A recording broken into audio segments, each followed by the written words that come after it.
കുറെ നേരമായി എഴുത്ത് തുടങ്ങിയിട്ട്. ആത്മാത എഴുതുക. കുടുംബക്കാരെ കുറിച്ച് എല്ലാം ഞാൻ ഇതിനകത്ത് പറയുന്നുണ്ട്. ചേട്ടനേക്കാളും 10 പേജ് കൂടുതലാ ചേച്ചിയുടെ.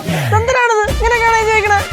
എന്താണല്ലേ എന്നെ കുറിച്ച് നല്ലത് മാത്രം എഴുതുന്നതാണ് അമ്മമ്മ എന്റെ അടുത്ത് പറഞ്ഞത്. ബാക്കി എഴുതാൻ കിടക്കുന്നേ ഉള്ളൂ.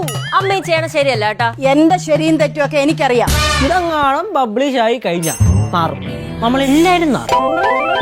കല്ലുവിന്റെ ഒക്കെ ഒരു എൻട്രി പ്രതീക്ഷിച്ചിരുന്ന എനിക്ക് വളരെ ഒരു രസകരമല്ലാത്ത ഒരു പ്രൊമോയാണ് കിട്ടിയത്.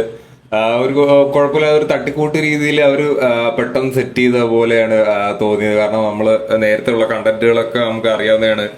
ഭയങ്കര ഇൻട്രസ്റ്റിംഗ് ആയിട്ടുള്ള കണ്ടന്റുകൾ പോയിക്കൊണ്ടിരുന്നത്. അപ്പോൾ ഇതൊരു പെട്ടെന്ന് ഉണ്ടാക്കിയപ്പോൾ ചെറിയ സെറ്റപ്പിൽ പെട്ടെന്ന് ഒരു തട്ടിക്കൂട്ട് രീതിയിൽ എല്ലാവരെയും വെച്ചിട്ട് അങ്ങ് സെറ്റ് ചെയ്ത പോലെ ഉണ്ട്. കല്ലുവിന് നല്ല രീതിയിൽ മിസ് ചെയ്യുന്നുണ്ട്. കല്ലു ഒരു കംബാക്ക്, ഒരു റീ എൻട്രി നടത്തുമെന്ന് തന്നെ നമുക്ക് പ്രതീക്ഷിക്കാം. പിന്നെ ഒരുപാട് എപ്പിസോഡുകൾ പെൻഡിങ് ആണ്. ട്രിപ്പിന്റെ എപ്പിസോഡുകളൊക്കെ ഇനി വരാനുണ്ട്. അപ്പൊ നമ്മൾ ഇനി കമന്റ് സെക്ഷനിലൊക്കെ പറയാം. നമുക്ക് ഇങ്ങനത്തെ രസകരമല്ലാത്ത എപ്പിസോഡായിട്ട് നിങ്ങൾക്ക് തോന്നുന്നുണ്ടെങ്കിൽ മാത്രം പറയാം. ഞാൻ എൻ്റെ അഭിപ്രായമാണ് പറഞ്ഞത്. നിങ്ങൾക്ക് അങ്ങനെ തോന്നുന്നുണ്ടെങ്കിൽ കമന്റ് സെക്ഷനിൽ, പ്രൊമോയുടെ കമന്റ് സെക്ഷനിലും പിന്നെ എപ്പിസോഡിന്റെ കമന്റ് സെക്ഷനിലും ഒക്കെ ചെന്ന് പറയാം. എങ്കിൽ നമുക്ക് നല്ല നല്ല എപ്പിസോഡുകൾ കിട്ടും. അല്ലെങ്കിൽ